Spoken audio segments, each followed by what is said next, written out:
All right, Cube friends, we're back with another Vintage Cube draft. This is the regular old Magic Online Vintage Cube. It's up for the next couple of weeks, and I'd like to give it a shot while it's here. Let's take a look. So I don't know that much about what they changed. I heard there is a little bit more of a kind of dredge-focused package going on. I heard that Survival of the Fittest, Vengevine kind of stuff back in here. So maybe we'll get to explore that a little bit. I do usually like to go into cubes pretty blind. I've done that for most of the paper cube events that I've been to in my life. Just kind of hop into something that sounds interesting and take it as it comes. So I'm going to try that approach here with the Vintage Cube, and we'll see how it goes. All right, here in pack 1, there's the Vengevine that I mentioned. I think Strip Mine is probably going to be the strongest card in this cube, or rather in this pack, not in the whole cube, that's for sure. Okay. I did get some requests to increase the card size here, so I have figured out how to do that. Hopefully that's a little bit more visible.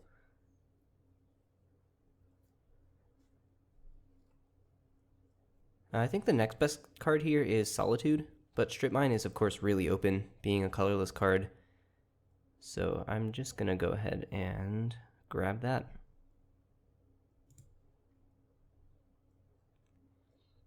All right, next here we've got Animate Dead. We can try the Hook and Cut.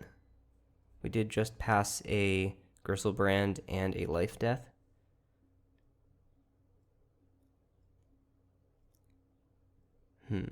Arid Mesa is another good pick here. We've also been Reanimator for the last 3 draft videos, so maybe we'll try something new this time. Let's grab this Arid Mesa.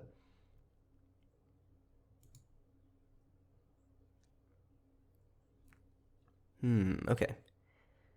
Underworld Breach and Echo of Eons are both pretty powerful combo cards. We could try to do something with those. Zerda the Dawnwaker, of course, also a combo card with any of the various monoliths that are out there. Let's try Breach. I think this card is just, it's got a very high ceiling, and it's pretty early in the draft, so we're probably going to be able to find something cool to do with it.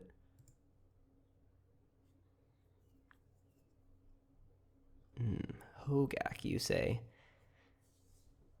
I'm tempted. I'm tempted to do some crazy dredge thing with Underworld Breach and Hogaak. Let's see how it goes. I talked about it in the overview here that a lot of these dredge cards are new to the cube, so let's take them for a spin. Pretty sure we already saw the Stitcher Supplier this draft. I wasn't looking out for it at the time.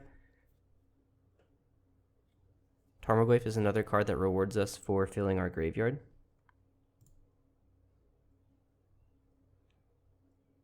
Yeah, let's give that a shot. Ooh, okay. Orcish Lumberjack is a powerful magic card.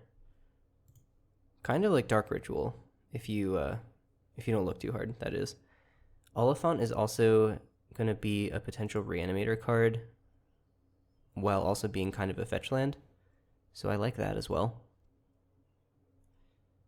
Yeah, let's go with the Oliphant here.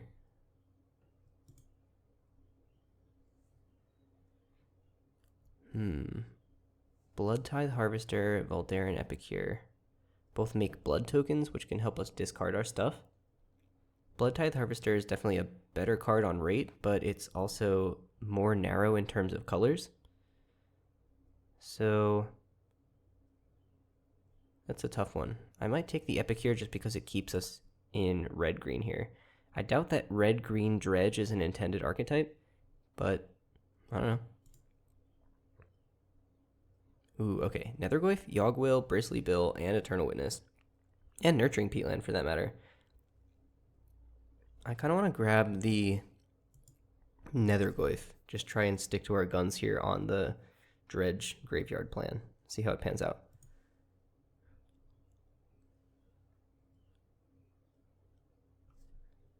We got the Vengevine back. That's awesome. We also got the Life Death back, which makes me feel like we might get the Animate Dead back.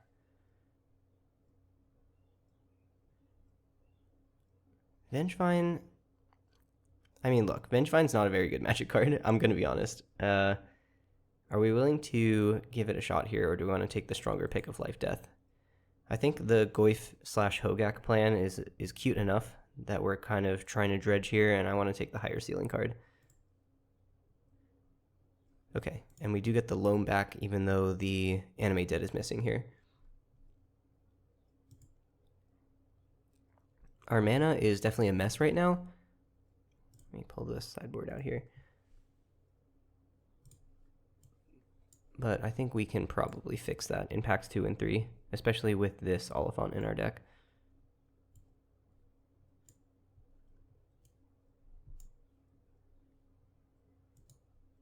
I think I'm going to grab the Chariot here. Escape to the Wilds doesn't strike me as a card that this deck really wants, and Chariot is just a perfectly good green card. Okay, I don't think we're going to play any of these cards, so I'm going to grab the Otawara. Probably the most playable one here. I'm thinking about leaning out of red at this point. The Breach is pretty medium. The Epicure is totally fine, but probably not necessary. Oh, and the Lumberjack comes back. Well, that's potentially a reason to be red. So is the Oliphant, for that matter. And Dark Depths. There are a couple of cute new things that combo with Dark Depths that have been printed recently, including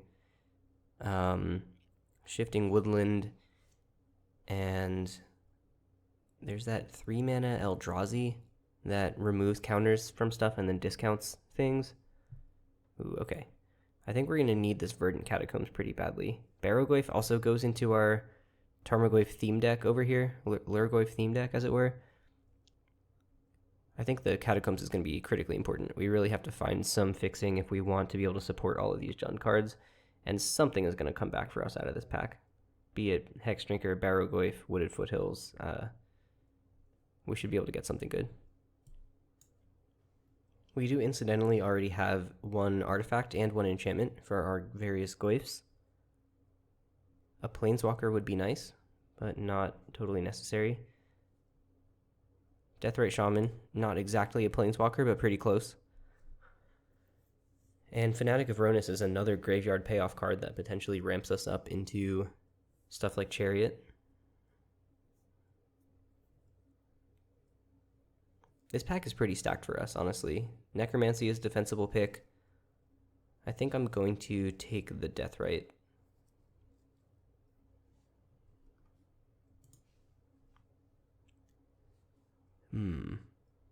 Crop rotation is interesting. Blooming Marsh is probably the correct pick. Although Kavu, Dragon's Rage Chandler, and Flame Slash all give it a run for its money. I'm feeling like red is going to be our splash color here, if we even end up playing it at all. And so I'm just going to lean towards more fixing until we find a fetchable red source for our 2 fetches.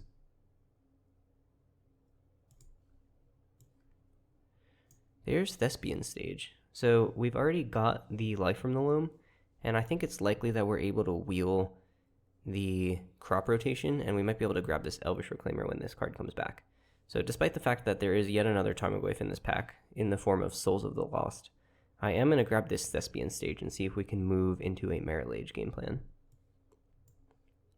One of my personal favorites from Constructed. Here's Titania as well. So we've already got the Strip Mine, we've got 2 fetches. This card seems very good in our deck.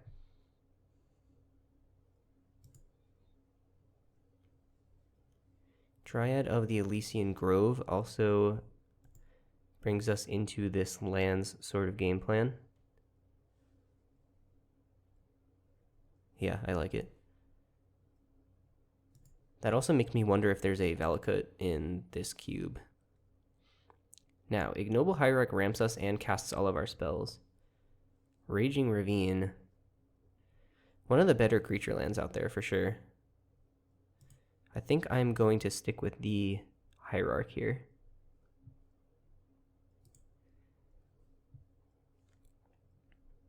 I'm not sure that we still need this Voldaren Epicure. We have definitely moved away from a Reanimator plan. Not entirely, though. Like, Hogaak and Titania are nothing to sneeze at. Scape Shift. That's funny. That makes me think that there almost certainly is a Valakut in the cube. But I also think 1, 2, 3, 4, 5, 6, 7, 8. Okay, so we can't actually wield the Scape Shift. I think Courser is the smart pick here, but Scape Shift is the cool pick. All right, well, we'll try to make Scape Shift work next time. No, oh, we already have the Dryad and the Strip Mine and everything. Okay, we're gonna sideboard this card for now and see what happens. Okay, so it turns out none of those cards that I mentioned earlier came back. City of Traders is probably the card that I'm most interested in here. Yeah, let's go for it.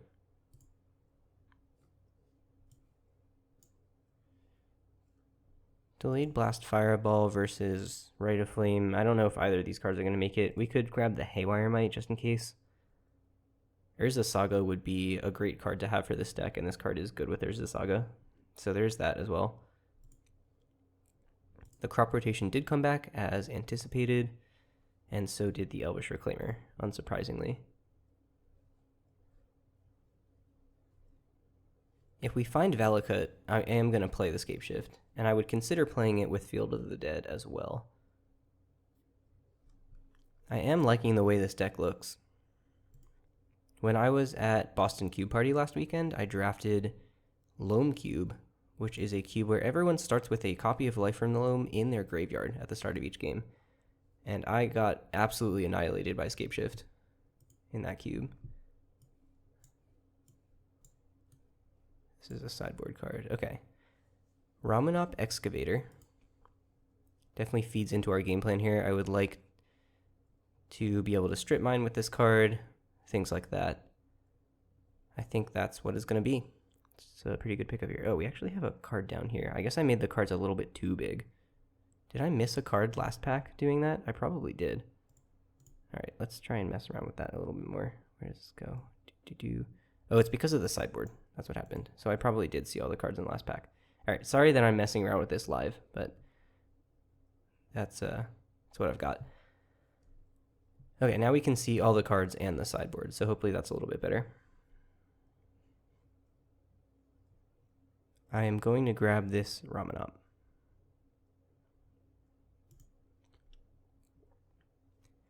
Bayou, Balance, Endurance. All cards that I like. I am going to grab the Bayou. Our Arid Mesa is still looking really anemic here. I would love to be able to get a meaningful source of mana with it and with our Oliphant.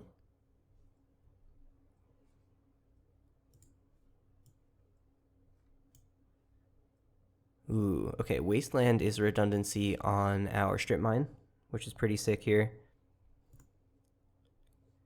Delighted Halfling is fine. It casts our Titania. It also casts our Essica's Chariot. It's funny. I am going to grab the Wasteland here. Okay, there is our Stomping Ground, which turns on Arid Mesa and Oliphant, as well as turning our Verdant Catacombs into a red source. I think this is going to be pretty important if we want to cast our red spells, but we also just don't have to cast our red spells here. Let's see. If we draft the Deep Cavern Bat, for example, and we cut this card and this card, that's still looking pretty good to me. Bloodghast is another option. I wonder if there's a White of the Reliquary in this cube. That card goes crazy with Bloodghast, of course. I think it's more likely that we wield the Bloodghast than the Bat, so I think I'm going to draft the Bat here and then see if the Bloodghast comes back around. Hello. Alright, well, as much as I would love to draft 6 and do some cool stuff with Retrace and Life from the Loam, we're just going to have to hope that card wheels because we have to put this Minsc and Boo into our deck. Unfortunate about the Stomping Ground last pack. It's possible that that card comes back, but I think we just have to try and cast this thing. It's just so powerful. Plateau does not really get us there. Expedition map is pretty interesting with our very lands-focused package here. We haven't gotten there really on the scape shift yet, and this is more of a fair scape shift, I suppose. Yeah, let's grab this card. It's also going to help us cast our Minsc, potentially. Ren and 6, another fantastic reason to be in red. Alright, I'm really hoping that that Stomping Ground comes back to us. It's going to be super important. None of these cards are really speaking to me. We could Hymn to Turok, I guess. It's probably fine. We could also Fatal Push. We're really light on interaction here. Okay, let's take the push. I think that's the safe pick here. But Strip Mine plus Hymn to Turok is just so egregious. I don't know if our mana base can support this Hymn if we're trying to play these red spells.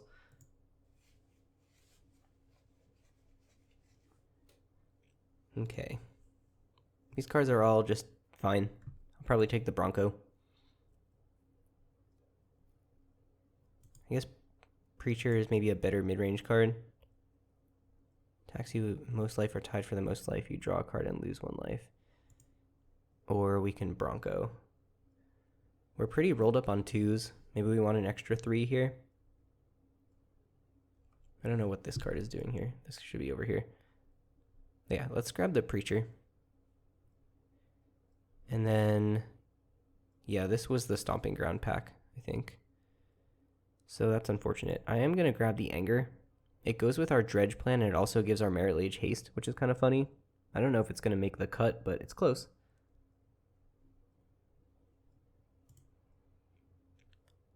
And Once Upon a Time can go in a land slot in this deck. Satyr Wayfinder is good. Does our Dredge thing. Does our lands thing. And then Pillage the Bog is also totally fine here.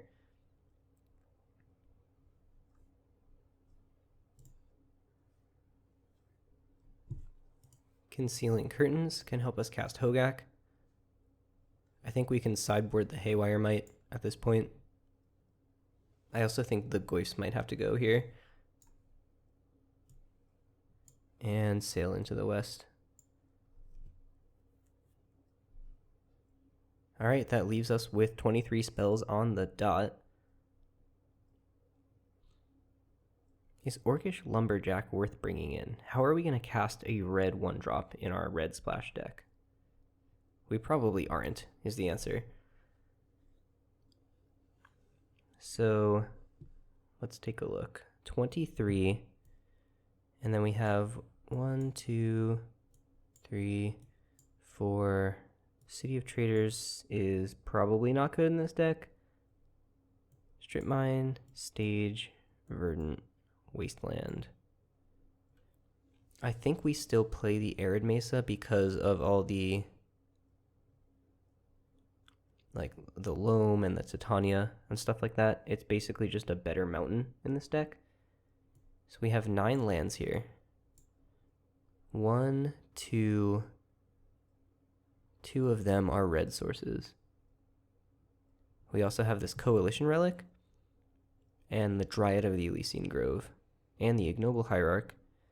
Deathrite Shaman fixes our mana. Elvish Reclaimer can find us a red source, so can Crop Rotation. Yeah, I think the splash is totally fine here. We of course have to play at least 1 actual mountain for Anger. We can also cut the Anger, which might be the smart thing to do. Oh, here, and we also have Once Upon a Time in a land slot. So, if we cut Anger, Escape just puts him in tapped, right? Am I crazy? Yeah. So that card's not very good without exactly Valakut, in my opinion, or Field of the Dead, as I mentioned earlier. Having those ETBs immediately, instead of having to untap with Stage and Depths, is a big difference, I think. We can cut the Anger and play 18 lands, and I think that's totally fine too. We are trying to be sort of a landsy deck here. We only have the one way to actually play more than one land per turn, but we still have our deck set up such that we want to draw a lot of lands, I think.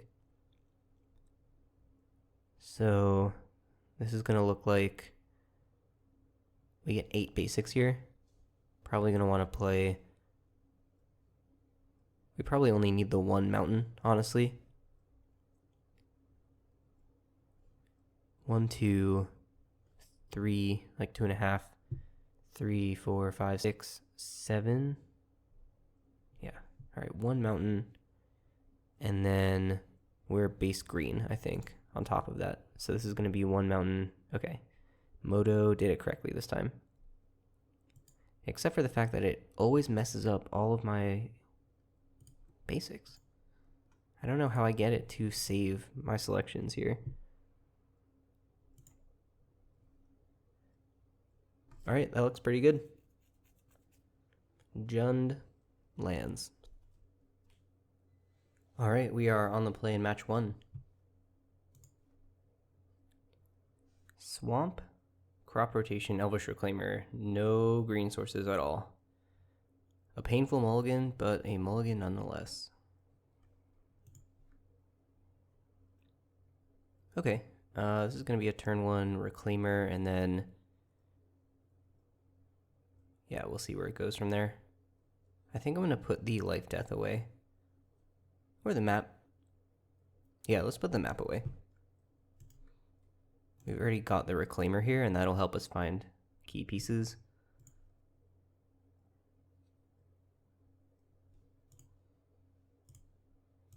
I'm used to playing Elvish Reclaimer into Wasteland and Legacy, but Elvish Reclaimer into Strip Mine seems, you know, just a little bit better than that.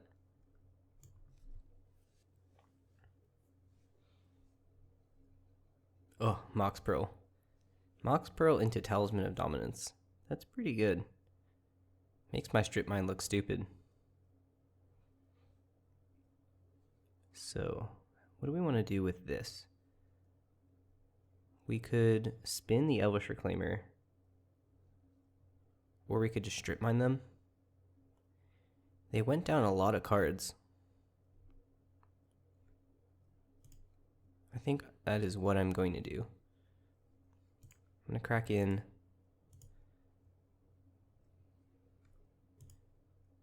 And we'll see if we can beat them in this tempo game in spite of their crazy fast start.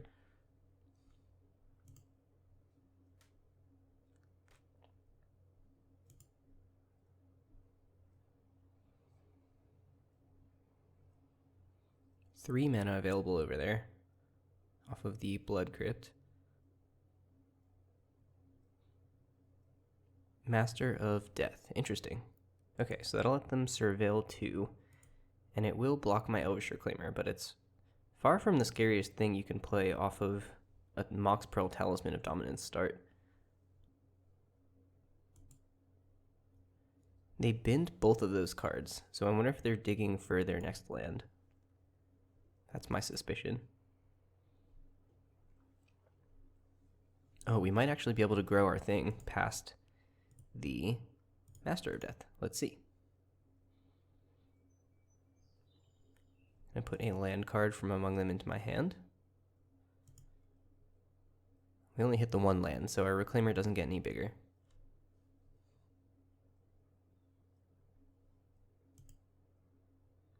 But we can now life death our Ramanop Excavator and try to Strip Mine them into oblivion, hopefully. They found another land. We'll see if we can get ahead on board before starting to blow up all these lands here. 2 sources of artifact mana is going to make that harder, but it looks like they have a lot of colors and they don't have any red mana off of their artifacts quite yet.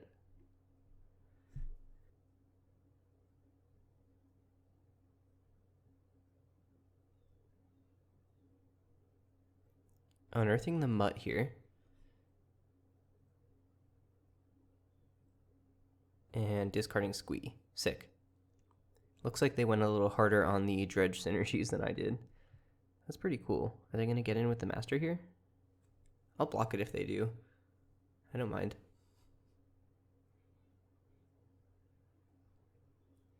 Do we want to go after their blue mana or their black mana next turn? Not sure.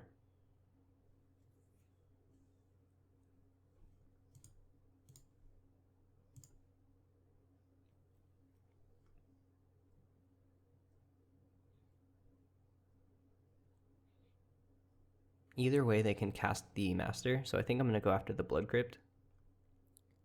Ooh, okay. What do we want to discard to Kroxa? We can just discard a land because we can play them out of our yard in the future. We will take some extra damage doing that, but that should be fine.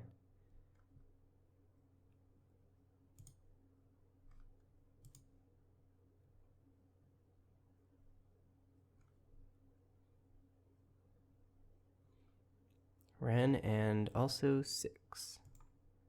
Let's cast Death, targeting Ramanop Excavator. Gonna play Strip Mine. And we're gonna go after the Blood Crypt. Kraken for 1 and say go.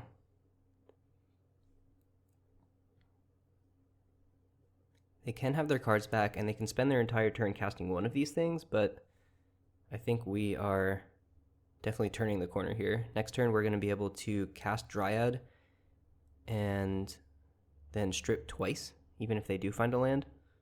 Oh, they left the Master of Death in their graveyard, but they took the Squee. I guess that wasn't worth the 1 life to them. Or they want to leave fodder for Kroxa, one of the two.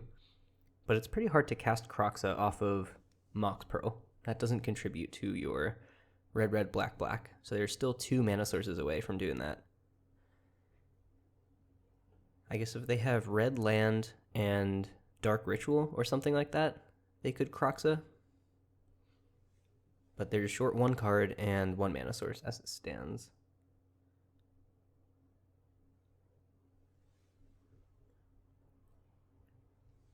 You see an island and Phantasmal Image as a copy of Ramanop. Okay.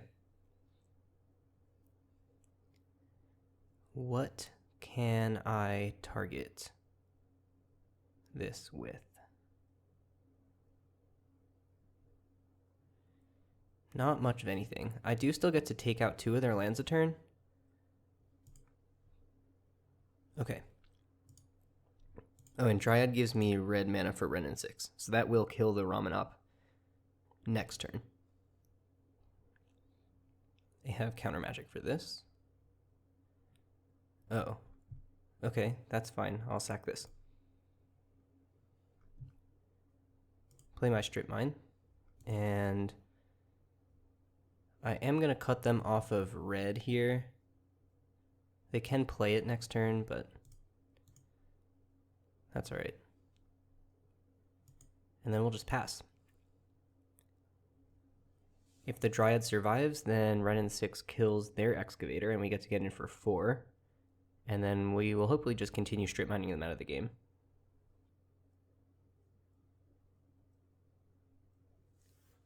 Fiery Islet back out of the graveyard.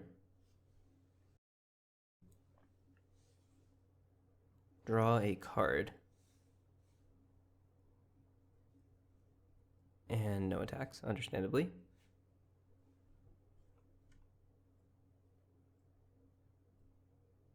Drew Dark Depths for turn. Okay, let's play the Strip Mine. We're going to tap this for green and this for red. We're going to cast a Ren and 6. Petty Theft targeting Dryad. Yeah, I guess I get blown out by that, sort of.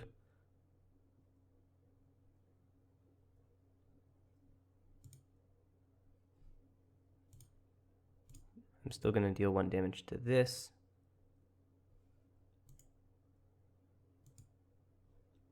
And hit their remaining land.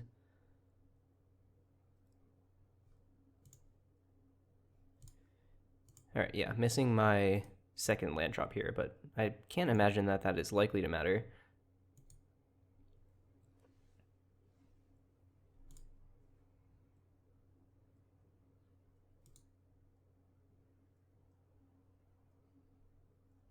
Okay. So opponent looks like Grixis control, I guess. I'm not really sure what that means for us. We could maybe bring the anger in to try to get ahead of any interaction they might have. But I honestly think that our grinding power and our explosiveness when it comes to land destruction is pretty powerful against this sort of strategy. I will note that that was a spot where I could have spun a land into City of Traders and done all of that one turn sooner if the City of Traders was in my deck. So the question is that worth it over a basic?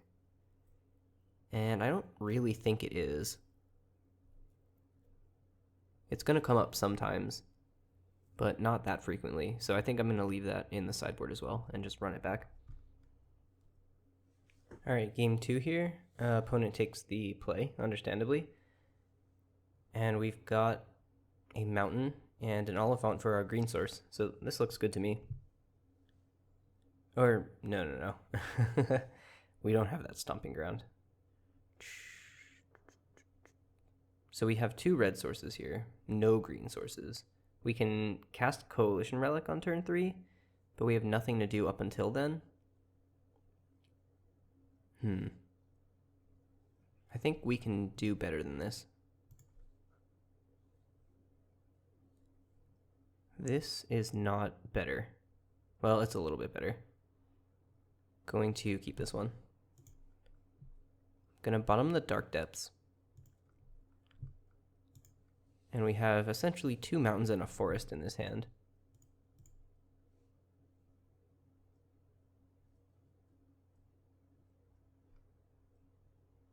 Tapped Blood Crypt. We drew our swamp. That's great. I'm going to lead on the Arid Mesa because I just want to take a mountain out of my deck. I'm now realizing that there's actually only 1 mountain in my deck. So that is probably actually a good reason to lead on the Arid Mesa because now cycling the Oliphant doesn't matter. So we can keep it as a spell. I'd rather have this spell in my hand than an Arid Mesa that can't get anything.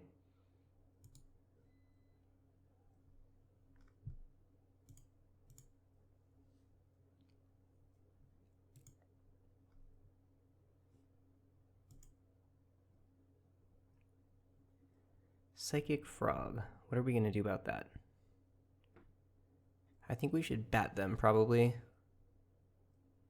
There's nothing in our hand that blocks this. I guess we could play the Wayfinder and then plan to block with it, because it recoups our card anyway, and it keeps them off of the card. Yeah, maybe that's good enough.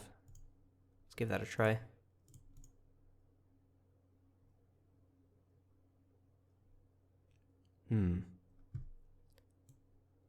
Yeah, we can grab this Wasteland here. That's totally fine.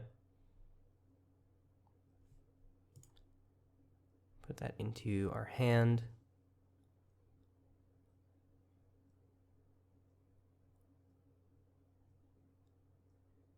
Oh, sick. Their deck is cool. We've got Infernal Grasp and Fatal Push, potentially, for this Psychic Frog.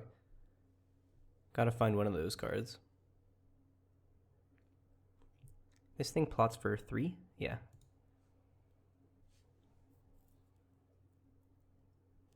Kill my thing. Controls a multicolored permanent. So that was just 3 mana, kill my thing. Okay. But they get their card back. So that was probably worth it.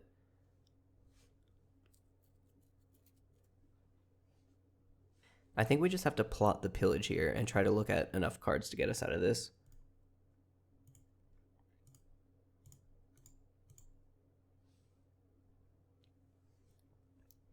Next turn, we get to look at 8 cards to find a removal spell.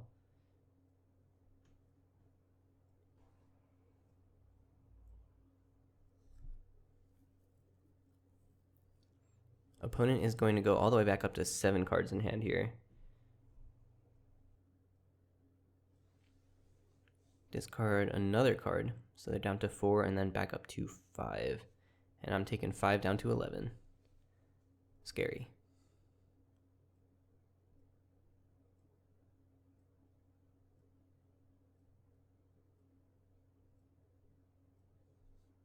Alright, they tapped some stuff and then untapped some stuff. Play a land, and now... Okay, they wanted to spend their basic swamps on Caustic Bronco. There's Dark Depths. So I'm going to play the Wasteland, and then I'm going to cast this Pillage the Bog and look for removal. Stage is pretty good too. Let's see. We can play the Dryad and then play a land and Deep Cavern Bat them. But none of these cards actually answer the frog. So I feel like we have to take stage and try to Merit Lage them.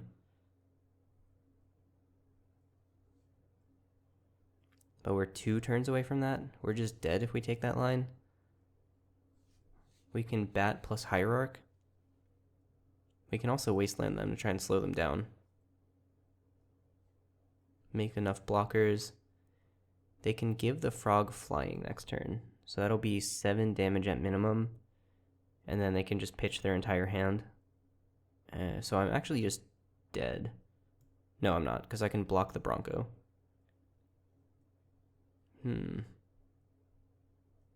Tough. I could Once Upon a Time...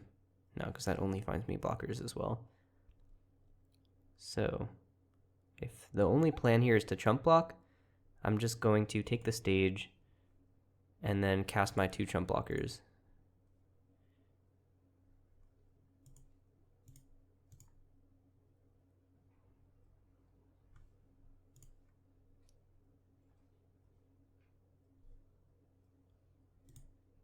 Okay, that's a pretty good take. That would have killed me. And let's just go ahead and Wasteland them because it's kind of free. We'll still have enough mana to activate the depths in the stage.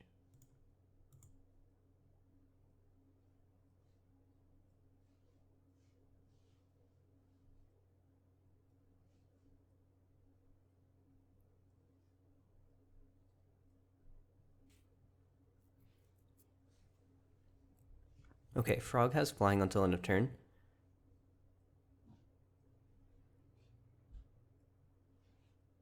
Brazen Borrower deals... Oh. Okay, they should have probably cast that. But I am going to block.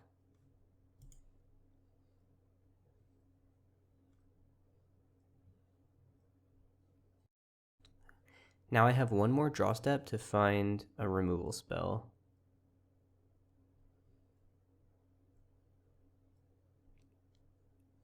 But I think if I rip either Fatal Push or Infernal Grasp off the top here, then I win, hopefully. Oh, I guess Petty Theft is just an answer to Merit Lage.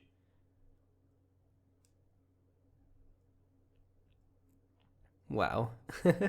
Draw 2 with Dak, discard, Squee, and Master of Death. Okay, now I'm actually just dead on board. So I'm not going to show them. Okay, let's see. More removal would be nice, but I don't have any more removal. Haywire Might doesn't hit anything relevant that I saw out of them. So yeah, I think we're just going to run it back here. On the play, cannot cast my red spells. Okay, none of these cards actually do anything. Unfortunate. I'm gonna have to mulligan this. Okay, this is a lot better. Keep that. Bottom, probably Chariot, I think. I want to keep the Loam with the Wasteland and the Dryad, of course.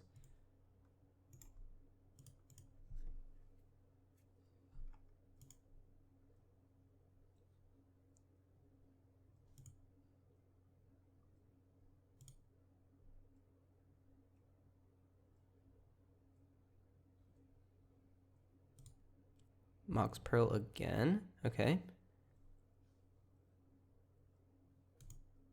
And nothing for me to wasteland, unfortunately. I think I'm going to cast the Loam no targets. Just because milling myself is good in this deck.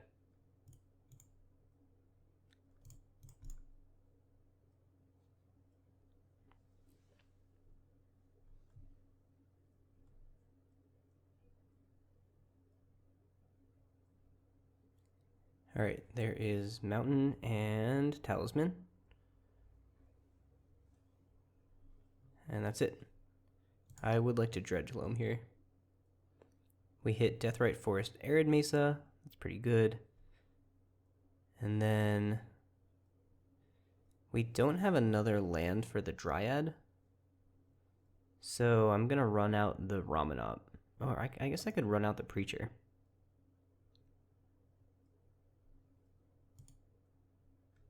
Yeah, okay, that's fine.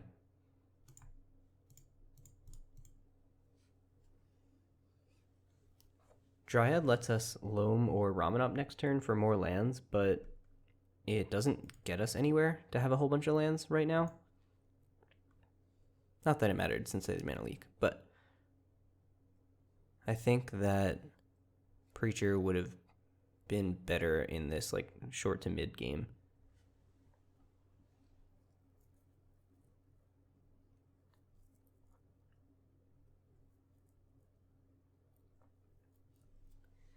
Okay, looks like they're showing the control side of things here. I'm going to start off with Ramanop to make sure we hit our land drop, if we can squeak that through, because Titania seems to be our path to victory at this point.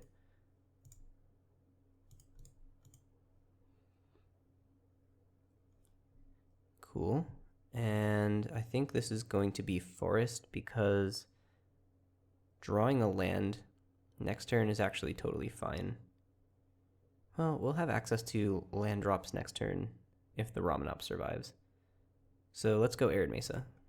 Yeah.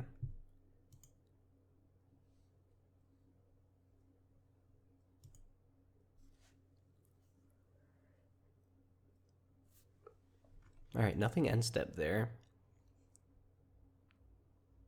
Not totally sure what's going on in their hand. Another mountain. And just pass the turn, I guess. I'm gonna crack this. I don't want to draw lands here. Also, if we draw the mountain, it just stops doing anything, which is pretty awkward. Deep Cavern Bat. Huh, okay. What should we do here?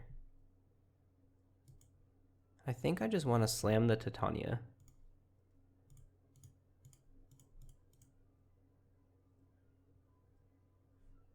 Sick.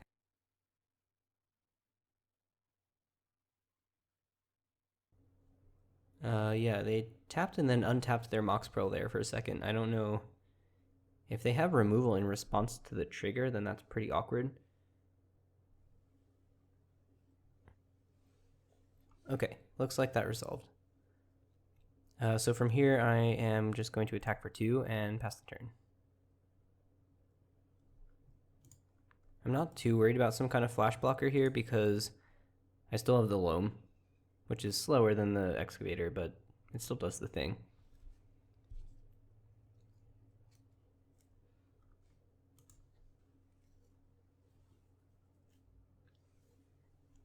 Pass it over to opponent.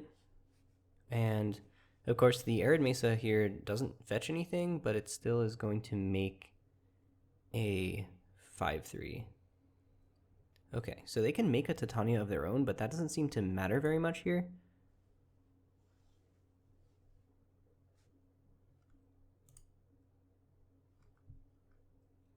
I am just going to make a 5/3 every turn, and hopefully that will kill them.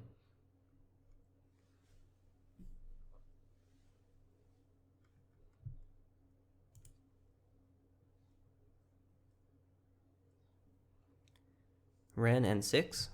That is a pretty good draw. Let's play this. Let's cast this.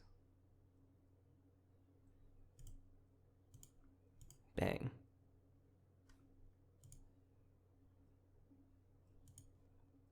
2 for 2 on Renin 6 killing Phantasmal Images. And from here, I think I'm going to start off with the bat before we swing in, just to check it out.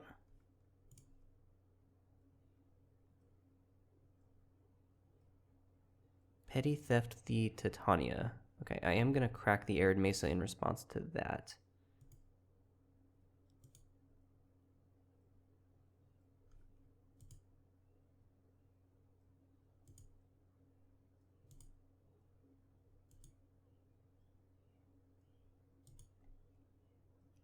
And what do we want to take here? Sheoldred's Edict can kill the Renin 6, but they don't have any black mana right now. So I guess that's what's happening. They just can't cast any other spells.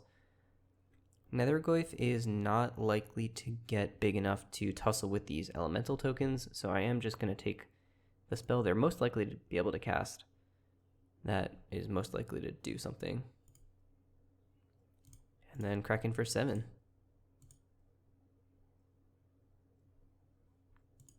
So I do have them dead if they don't draw a black source or a spell that they can cast with their current mana, because Brazen Borrower only blocks creatures that have flying, and in addition to that, it dies to Renin 6. Alright, we'll take the match. 2-1. So that puts us 1-0 with our nice little Jund lands deck. Alright, we are on the play in match 2. Swamp plus Oliphant that can't get green. God, our mana is so bad in this deck. I'm going to regret not picking that Stomping Ground for a long time. We have early interaction, and we have a second land, but no, this has got to be a mulligan. Okay, this one looks a lot better. We can even put the Dark Depths back. Doesn't seem to do anything here.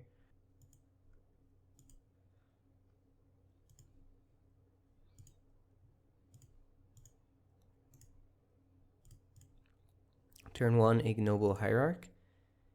And what happened? Oh, it wants me to put Hogaak onto this stack? That's funny.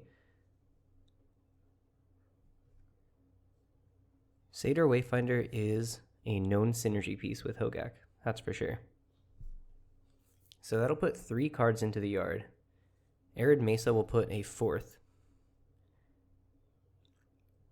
So I guess if we whiff on Satyr Wayfinder, or if we choose not to put a land into our hand, then we can make a turn 3 Hogaak. Oh, well, none of that is going to matter because opponent has Black Lotus. Oh my god. Alright, we did not register for the same format here. Okay, well, let's start with Satyr Wayfinder. And then we can see about maybe crop rotation. I guess we could have shuffled to double our chances of hitting stage or depths, since we know the depths is already on the bottom. Wow, that is truly the worst possible hit. Oh boy. I don't know what we needed to beat Black Lotus, but it definitely wasn't this. Well, I'm going to take it. No, I'm not going to take it. Oh my god, it's so bad.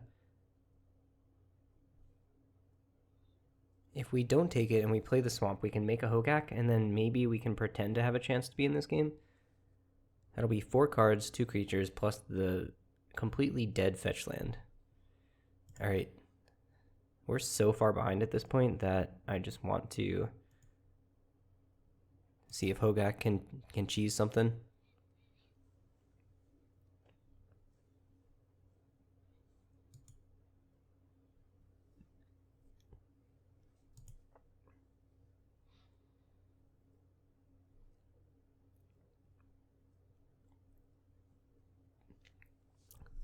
Pitching Dress Down to Thundering Falls, and then Preordain triggers the 3 PI.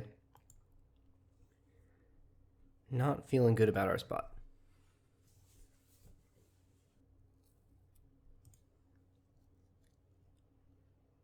Hit it to combat, they'll hit us for 2. That's fine. We need this creature very badly. And yeah, we'll just do it. I'm gonna crack this for nothing. And then we're gonna put this Hogaak onto the stack. So we pay green, and then we go 1, 2, 3, 4, 5.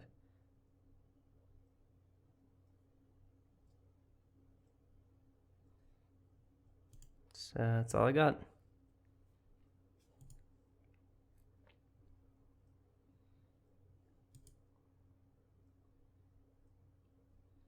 They can basically have a free 1/1 every turn, but currently they only have 5 power on the battlefield. Make that 6. Still not enough to kill Hogaak. And that'll be 7. Oh, and they can connive rather. So that's exactly enough to trade with Gak. Oh, no. Ignoble Hierarch makes it a 9/9. So that'll be 1, 2, 3, 4, 5, 6, 7, 8. All right, we do still get to attack with it.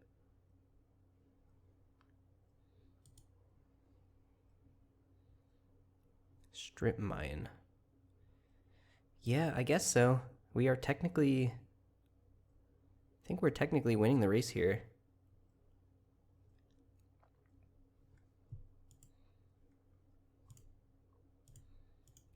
This potentially also refills our graveyard for the second go at Hogaak, if necessary.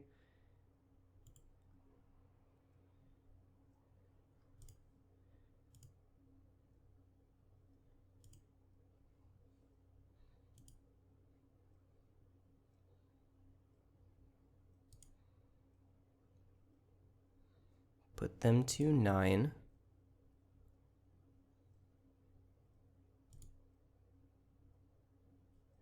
So next turn they'll have possibly enough power to trade. They're going to cast the top again, which will be 2. That'll bring them up to 9. Manamorphose, that's pretty good.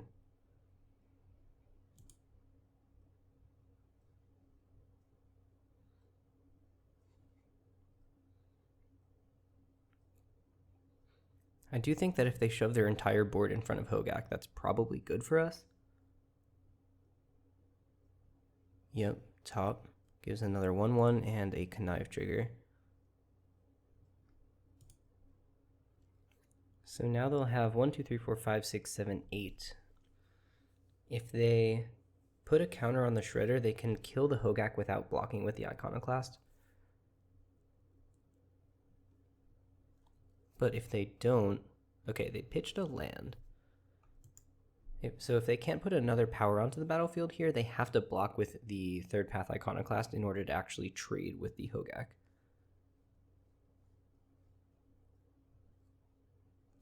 And a 1/1. Okay, so that's no longer true. They can lose the Shredder and several tokens.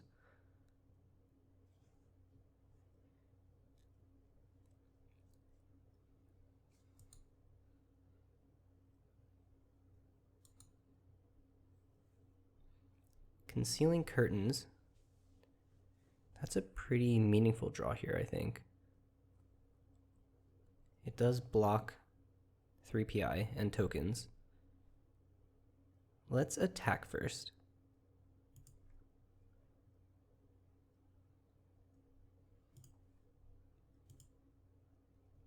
I want to see how they block.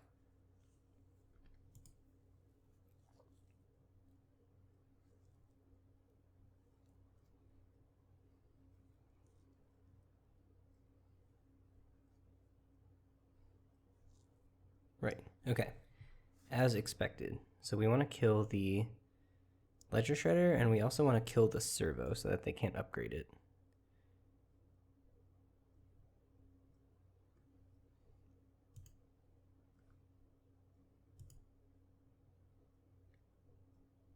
Okay, so they get to keep 2 soldiers.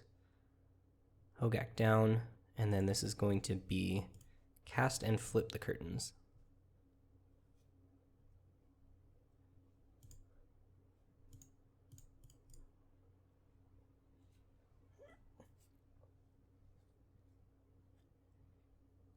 Interesting. I think we want to take the channeler here. Okay. Bauble is kind of whatever. It does trigger their Iconoclast. Okay, they're going to draw, and then they're going to draw top for turn. They're going to make at least 2 more soldiers here. But if they drew land, oh, they have something. They have something real. Pyrogoyf. Wow, that's really bad.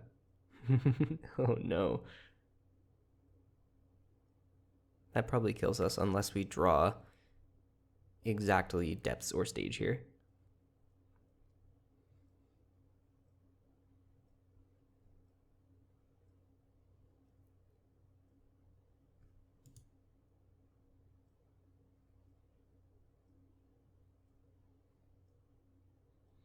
Bauble trigger. They get another card. And let's see it. Let's make a Merilage. No, that's not going to do it. So next turn they attack with the Pyrogoyf. We can block. We take 4. No, we take, yeah, we probably take 3. Probably not attacking with the 3PI. Okay, we're not literally dead yet. Let's play this out and pass.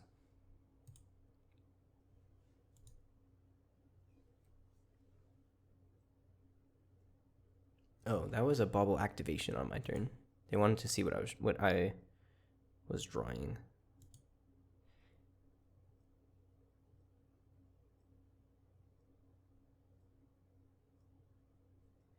Top is back.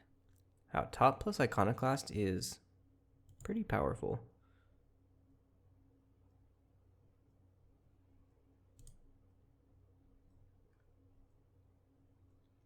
Swing with all of those as expected. I'm going to block here with the Satyr Wayfinder. Right, I can't get 5 cards into my graveyard here. That's actually not true. I can crack the Verdant Catacombs and I can crop rotation. And then I can make a Hogaak. Was I able to do that last turn? I think I was. I think I totally missed that. Oh, that might kill me actually.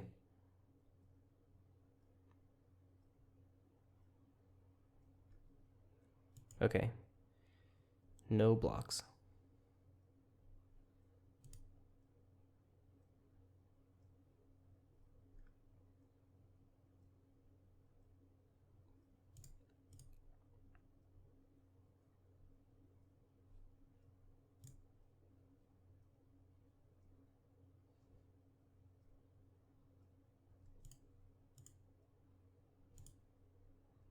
Yeah, that's brutal. I could have just Hogaaked last turn.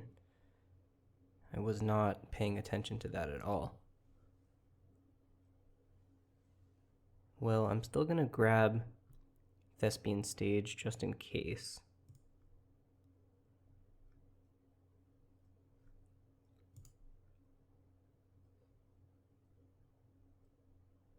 Elvish Reclaimer, pretty good.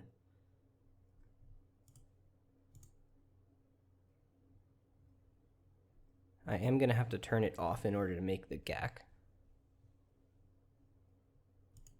But that's okay. Oh, not like that. This has got to be green. Yeah, there we go.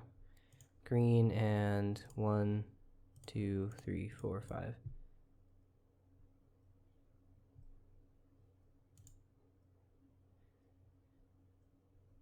Okay, so I can block. No, they can make more attackers end step. I'm just dead on board. Ugh, frustrating.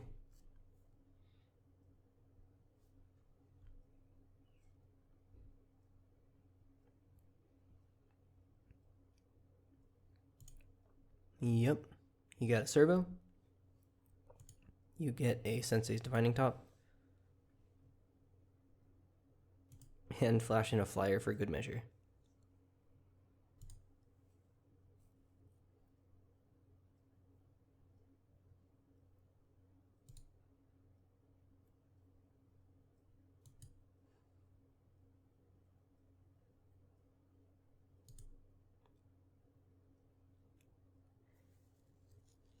Alrighty, show me the combat step.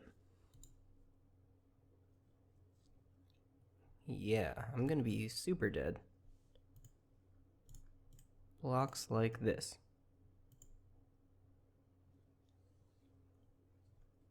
Go to -2.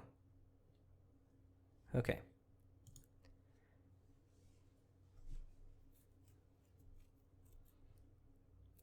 So, opponent is blue-red Delver, basically. Except they also get to have Black Lotus in their deck, unlike in Legacy. What does that mean for me? Do I want to bring in Nethergoyf and Tarmogoyf to try and fight the tempo plan, or do I want to just go bigger than them and try to be the Merit Lage, Minsc and Boo, Ren and 6 kind of thing?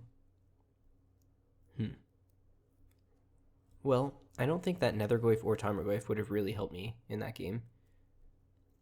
And City of Traders would be the thing to bring in if I want to try and go a little bit faster. Alright, maybe this City of Traders is just supposed to be in my main board. I don't know. Card is definitely powerful. I would like to go first. I would like to keep this hand. And we'll cast Once Upon a Time. Going to grab the Depths. We have the Elvish Reclaimer already here. So we can try to turbo Depths them, basically.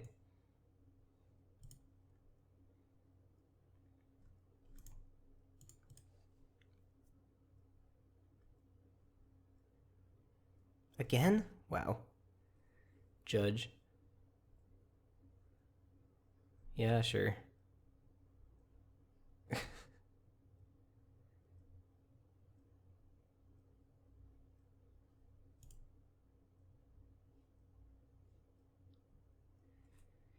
We found the crop rotation. We might actually be able to race this.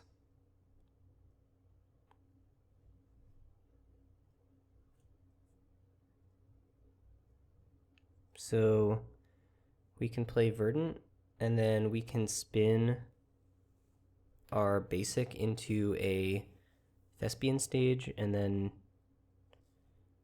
we can cast Ramanop, Strip Mine. Okay, cast Ramanop off Strip Mine.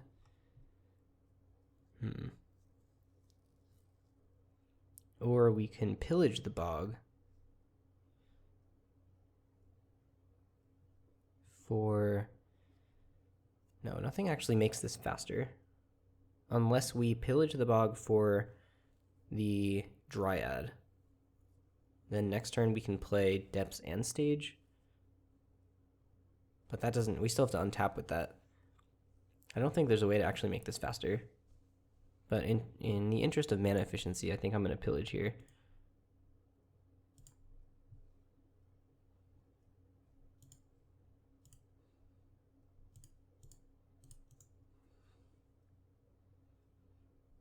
Yeah, let's take push. That can kill the Rabblemaster. We could rotate plus Fatal Push next turn.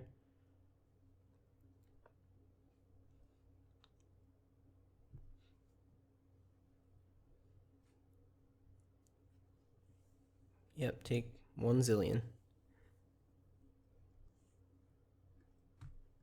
Crack their thing. Look at my draw. They get to see...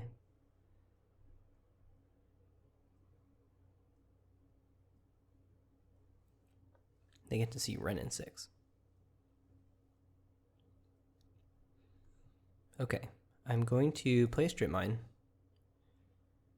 I'm going to cast Crop Rotation now, just to try to get under any counter magic they might have. Sack this for Stage and Fatal Push. What? Only target... Oh, this is just like a helper, so that I don't mess it up, because Fatal Push can target anything, technically. Sure.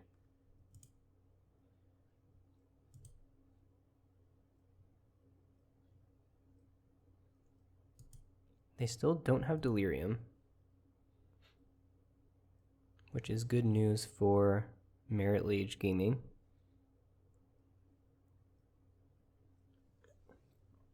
Never mind. I guess they have to attack with it, so it doesn't matter.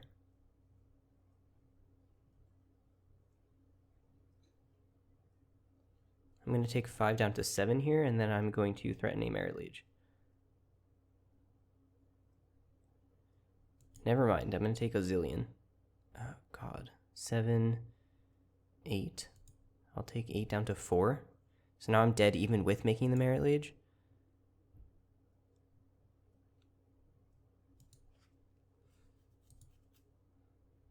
Yeah, I'm literally just dead even though I get to make a Merit Liege. Wow.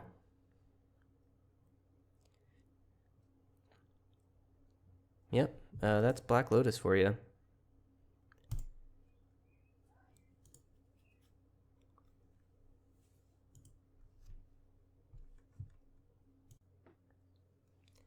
All right, we're on the draw here in match 3. And this hand looks pretty good to me. Turn 1, Concealing Curtains. Turn 2, Satyr Wayfinder. We should be able to find something to do with this.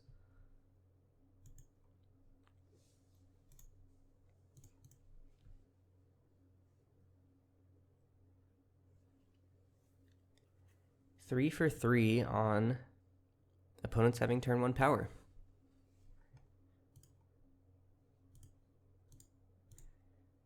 They didn't actually cast anything off of it. But it is getting old, I have to admit. Sure.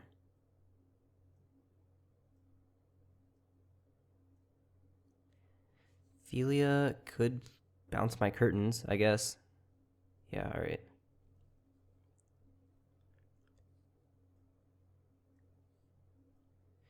I'll take 3. Oh, they hit their Mox Rupee. Interesting. Okay, I'll block. I'm sure this means something even worse for me, but... yeah, it grows the Philia. I get to just kill the Philia. Should I wait for the trigger?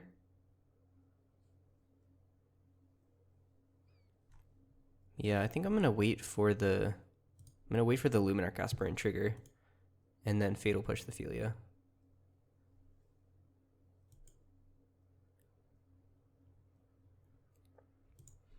They did hold priority there in my end step, so maybe they have some kind of burn spell.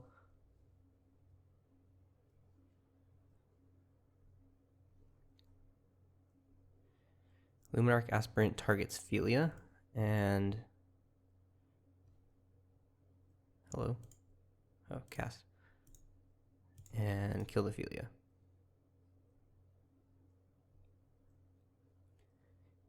Okay, fine. Now we have to find a way to deal with the Luminarch Aspirant.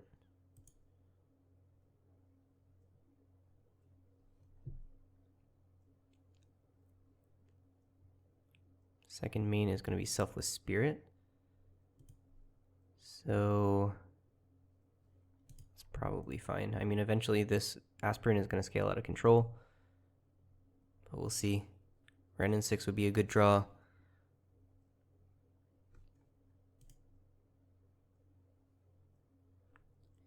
Thespian Stage is fine. I'm going to play that and cast the Bat.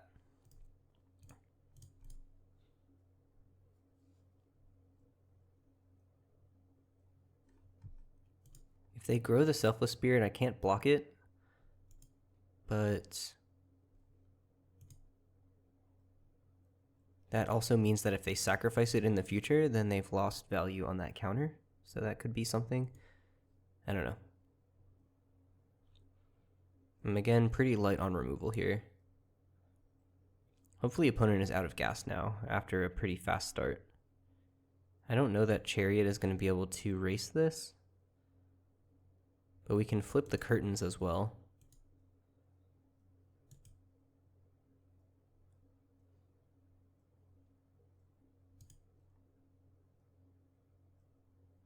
Okay. I think I'm going to get in with the Bat here.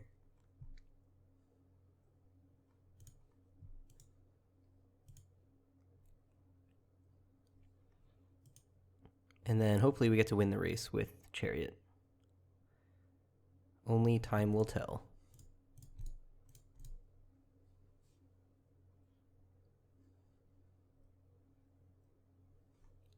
Okay.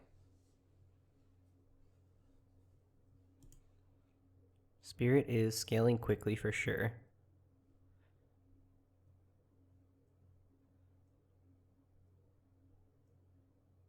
If we flip the curtains, we can actually attack for 8 next turn. We can flip and then crew and then attack with Chariot and both tokens. Ooh, okay, they're scared. That's good.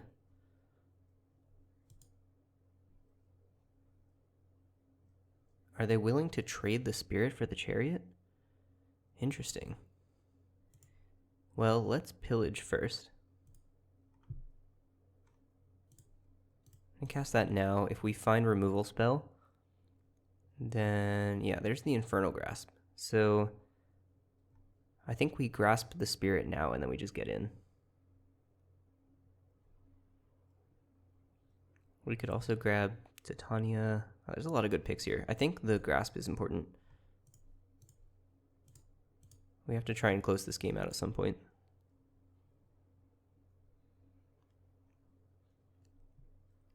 And then, yeah, let's crew this. Tap and tap. And then hopefully we're winning the race now. They could, of course, just Fourth Erlingus us or something like that. Oh, triggered ability, target this token. Awesome.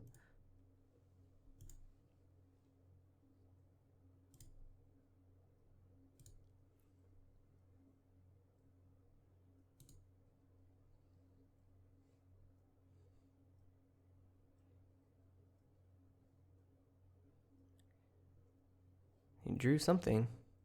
Ghostfire, Slice, gets back their Seasoned Pyromancer. Okay. And then they can discard, and they draw 2. So they get a card back on this. Discarding Even Interrupter and making 1/1/1, and then drawing 2 cards. So now they have enough power to block the Chariot again.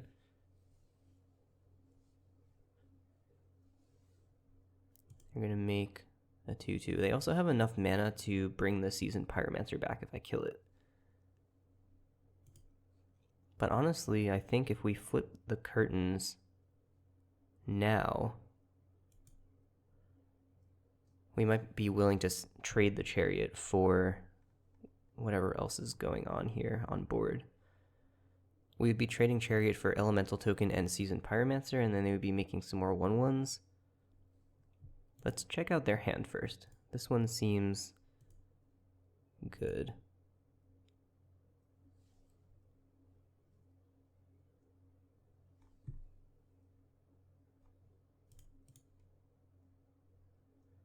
Ephemerate Arc Trail. Arc Trail is pretty bad against this board. I have no X1s right now. Ephemerate is kind of scary. They can Seasoned Pyromancer again.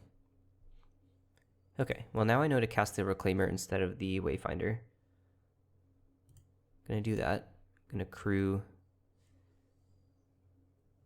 And let's crew with the Reclaimer and the Eye, I think.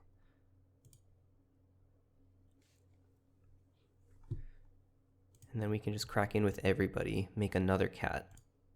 And even if they do decide to trade, they take 6. Target cat. And then I'll have 4 cats and a 3/4 with Menace. And they have to spend their entire turn making 1/1 blockers. Yeah, so there's the double block. I think that's totally fine here. They're going to take 6 down to 8. And I do have Forest still for turn. Should I run out the Wayfinder? Or should I wait until the Arc Trail is used? They can use the Arc Trail to kill Reclaimer, perhaps. Or a cat. And then I'll have 3, 7, 9, 12. Or if they make blockers and put a counter on them, I think I still have pretty good attacks there. I'm going to play the Satyr Wayfinder because they can't really afford to kill it next turn. If they spend 2 mana on the Arc Trail, then they can't make their 1/1s with Seasoned Pyromancer.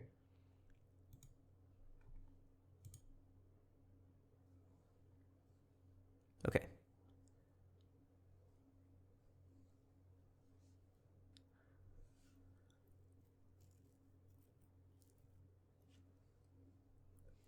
Obsidian Charmaw. Destroy target non-basic land. Sure. A good blocker.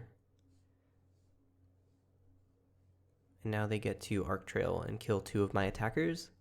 If I swing out, they go block, block, take 6.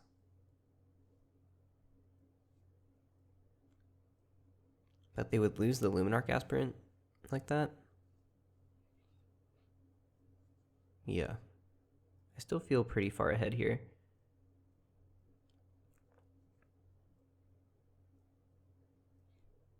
Draw land. Okay, I'm just going to swing out.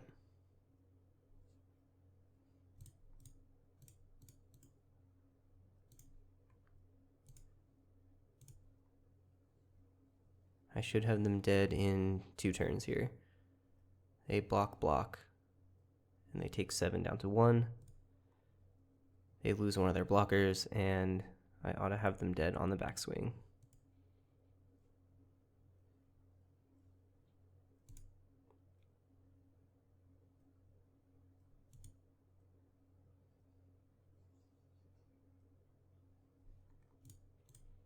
Crack this.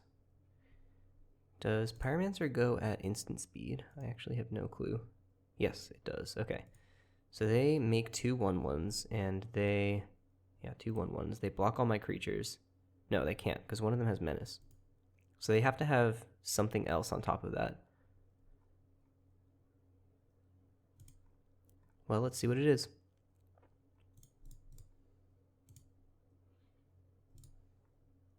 Okay.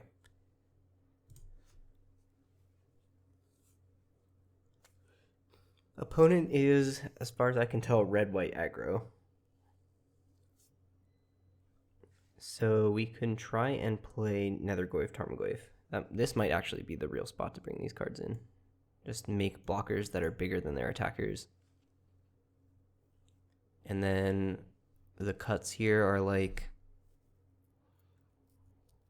maybe Coalition Relic. A little bit too slow. And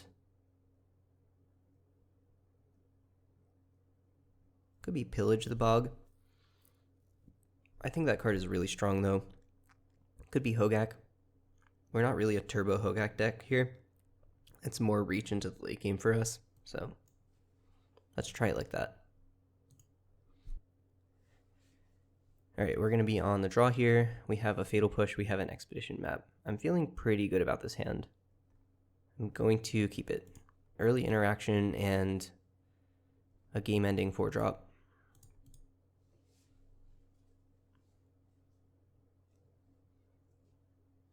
Wow. We have had power played against us 6 times so far this league. That has got to be statistically unlikely. Okay, so this is going to be... I'm going to play the Blooming Marsh, and then I'm going to pass. We can push the attacker here, and then we can work on a Dark Depths line.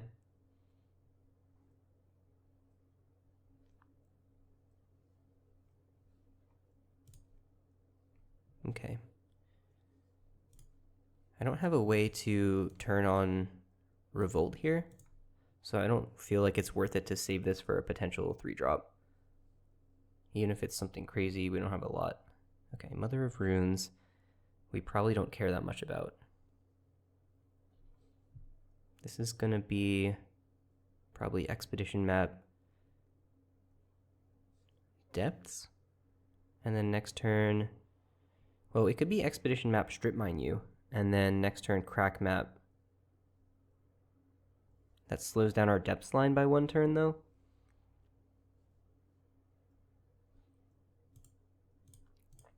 Map seems correct, for sure. We don't need the depths until later. I'm going to strip them. We have a lot of lands. And I'm just worried about them killing us too fast, basically.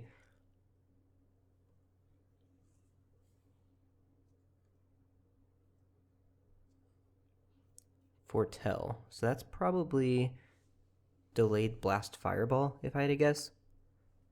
Life death. Okay, that doesn't do anything. So I'm gonna play Verdant, and I'm gonna pass. I'm not very worried about delayed blast fireball. I don't know if there are any other Foretell cards in the cube right now. Doomscar is the one that could potentially come to mind, but that would be weird for an aggro deck.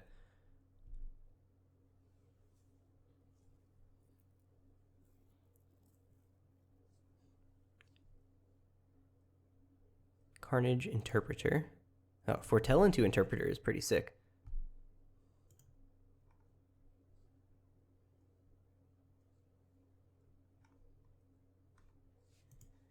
We have combat here. No attacks, understandably. And I'm going to crack this for a swamp, and then I'm going to crack this for a Thespian Stage.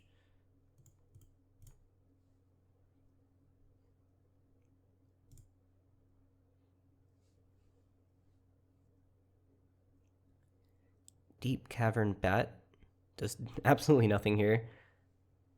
That's kind of funny. Yeah, there's nothing for us to life death. There's nothing for us to bat. I think I'm going to run the bat out anyway, because we're just trying to Merit Lage them here. So I'll play the stage, I'll play the bat. And at least we can gain 1 life somewhere or something like that.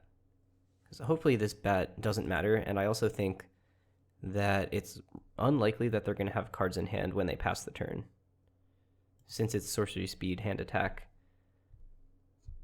I think this might be the best it's going to do this game.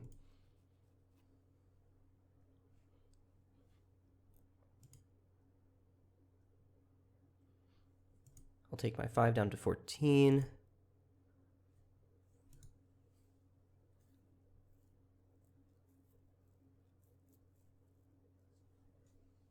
Red is a color that's not generally very good at dealing with Merit Lage, but white, on the other hand, has a lot of outs. So we just have to hope to fade instant speed, exile-based removal.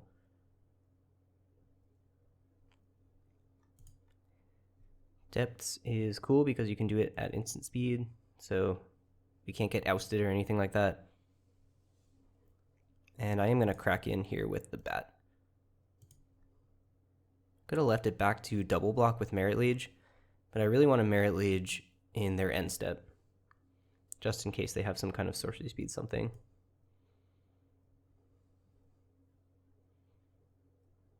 Here's the clue.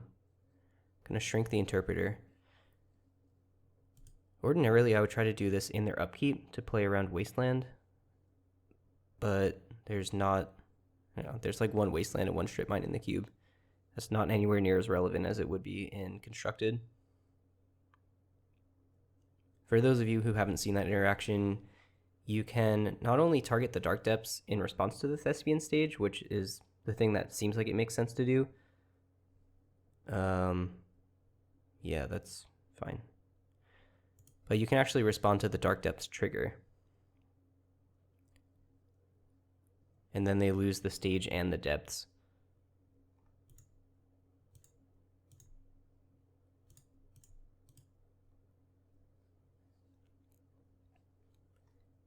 Choose the Dark Depths to keep. I want to keep the one that has no counters on it. So they did make a flying blocker. So they've got 1 turn here. Oh, they actually have a flying blocker and a Mother of Runes. Okay. So I have to deal with Mom now. Delayed blast. Yeah, okay, that's fine. Ghost Fire Slice. They still have that exiled card, right? Yeah. I'm gonna keep it there so I don't forget about it. So Life from the Loam can get back Strip Mine.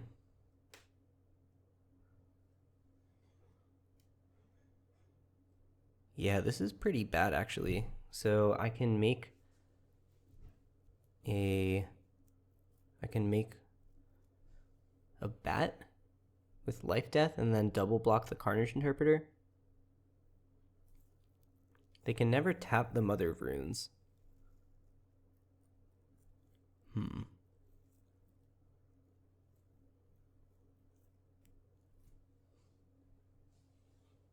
I could also just play Wasteland and Bat, maybe? Okay, sure.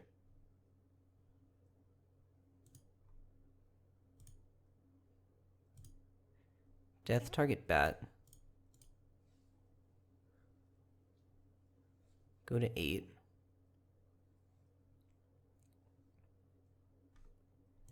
Then I can take anything they might have. Ephemerate, okay. And then do I want to Wasteland their Elegant Parlor? They basically have to spend... They can spend a bunch of mana to draw a bunch of cards. I think I'm going to go for that. The relevant cards I could draw here are like Infernal Grasp, basically. And if they draw Caracas or something like that, I have no window to try and Wasteland that.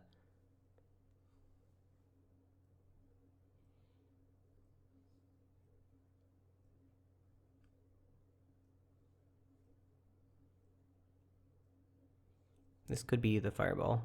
Okay, Rabble Master. Goblin with Haste. Attack with Goblin and Interpreter. Oh, and the Phantom? Okay, never mind. That would have been not a good attack. I'm going to block like this. If they flicker the Phantom, I still just get a basic back, so that's whatever. But yeah, I think we're losing this game.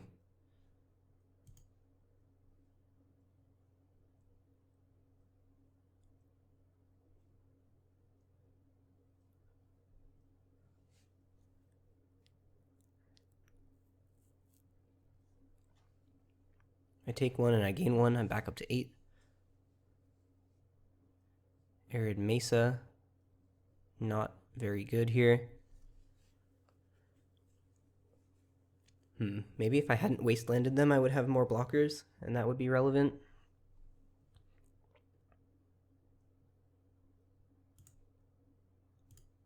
Because I would have been able to cast the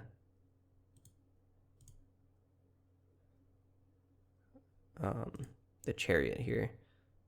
I'm going to take stage Strip Mine Wasteland, I guess. I can't imagine that this game is going long enough that I can make another Merit Liege, or like, you know, if they remove this one, I'm probably just dead, etc.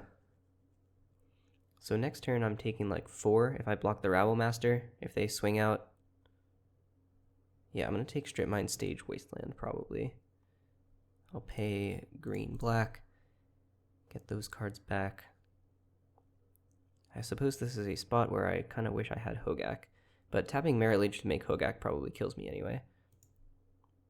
So we'll just try to survive a turn and make an Essika's Chariot. See how that goes. Chariot's kind of funny because we can attack with Merit Liege. No, that doesn't work. It's an attack trigger, not a combat damage trigger. I was going to say we could attack with Merit Liege and then make a second Merit Liege to block with, but that does not do the thing you want it to. Okay, Blooming Marsh down, that's fine. I will at least pretend to have something to do with this. I will take my basic land. I suppose I will grab Mountain, just in case. But I imagine my Bayou is going away next turn as well. Rebound, likely on the Phantom. Okay. Yep. I would love to search my library for a swamp this time. See what they got. I think the attack with the Rabble Master is not actually that good, so I'm probably just taking one here. They could give it protection from black, but then... And my attack potentially kills me, because pro-green would kill me on the backswing.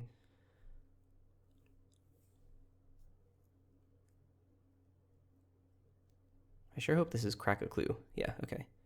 I really need them to not draw anything relevant. I also need this Foretold card to not be Delayed Blast Fireball, because that card just kills me right here, doesn't it?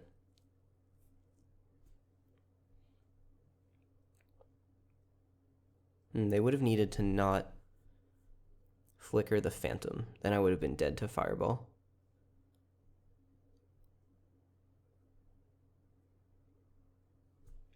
Okay. Is there like...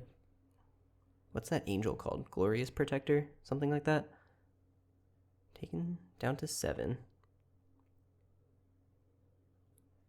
Kumano faces Kakazan. I do not want to dredge Loam. I'll draw Minsc and Boo Timeless Heroes. Oh, well. Let me double check here. Sacrifice a creature. When you do, Minsc and Boo Timeless Heroes deals X damage to any target. Yeah, that sounds pretty good with Merit Lage.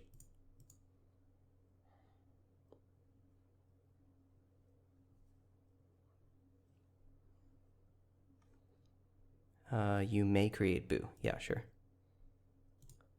-2. Sacrifice a creature. Deal X damage to any target. They're going to Crack a Clue in response just in case. Alright, a 2-1 with lands. And honestly, dropping our match to exclusively games with turn 1 Black Lotus, I don't feel that bad about. So, yeah, pretty good showing. Let me pull the deck back up here.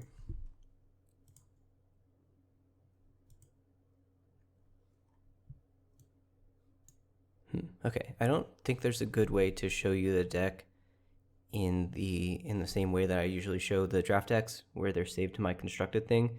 If you know a way to do that, please let me know, because I would love to actually show the cards instead of all the names. But yeah, nothing crazy to shout out here, besides the fact that this is kind of a neat new thing you can do with the Life from the Loam package in this version of the cube. I have to imagine there is a Valakut somewhere, otherwise Scapeshift would be weird to me. But even without, the deck was cool. We had the Wasteland and the Strip Mine, along with the Excavator, and the Wrenn and 6, and the Life from the Loam. So yeah, pretty neat little package. I will say that it was not that fun to play against turn 1 power 6 times, and I will once again indicate that I would love to see some unpowered cubes come to Magic Online. But in the meantime, I will draft some unpowered cubes over back on the Divination, and I will be bringing those to the channel as well. So if you are, like me, a fan of lower variance draft formats, I will have some of those to show off as well, so stay tuned for that. But that's about it for this one. We'll see you next time.